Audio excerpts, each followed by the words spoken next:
Hey gang, it's me once again. Let's listen to Nandipha Magudumana's lawyers trying to get her out on bail. Listen to this.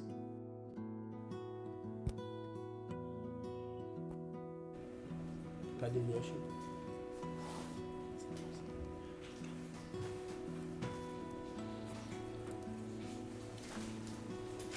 Okay. All right.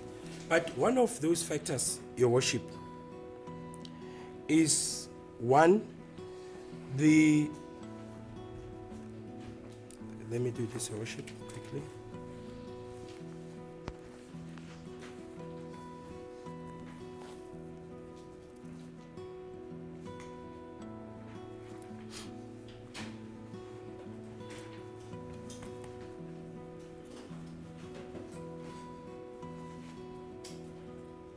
Firstly, Your Worship, the emotional, family, community, or occupational ties of the accused in the place at which he or she is to be tried.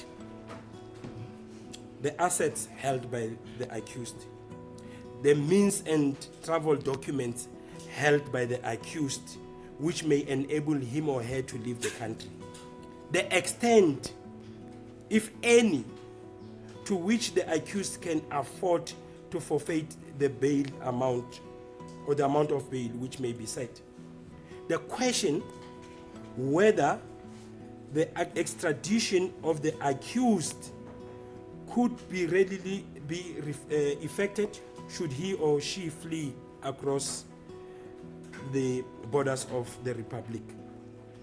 The nature and the gravity of the charges on which the accused is to be tried, the strength of the case against the accused, and the incentive that he or she may in consequence have to attempt to evade his or her trial, the nature and gravity of the punishment which is likely to be imposed should the accused be convicted, the binding effect and enforceability of bail conditions which may be imposed, and the ease with which such conditions could be breached, or any other factor which, in the opinion of the court, should be taken into account.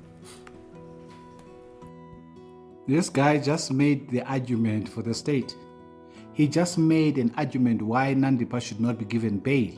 And he claims these are the factors the state has not taken care of in their argument. And they actually did. If you pay attention to the argument made by the state, how easy Nandipha has access to foreign countries without using her passport. The fact that when she was in jail, she only called her children once when she called her husband, but predominantly she was calling her friends, meaning there are no family ties here. Yes, she is married on paper. However, she dropped her kids in the morning and then she was never seen. She was found in Tanzania weeks later. So there's no family ties here.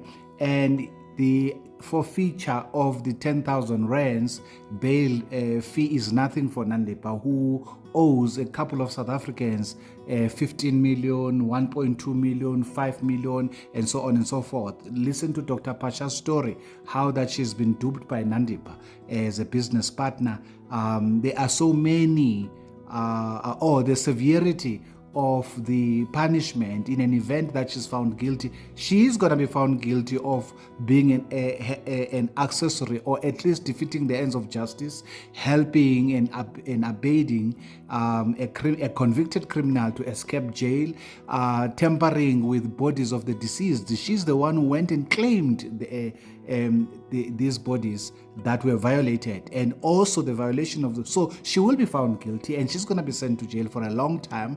All these are not the arguments he should be making to say the state did not make these arguments, even if the state had not made them. The fact that he's now making them, he's making them on behalf of the state because the case is clear as daylight. If I were him, I would have stayed away from making that argument completely. these guys are just pickpocketing Nandipha. I think they know that Nandipha is not going to get bail, but lawyers obviously must try what they can if you are paying, for as long as you are paying. And this is another thing that perhaps the state needs to ascertain. Where is the money that she's using to pay these attorneys coming from? Are these not the proceeds of crime? Well, that's just I'm thinking out loud, guys. You tell me what you think. Down below, by commenting on the video. Ciao, ciao.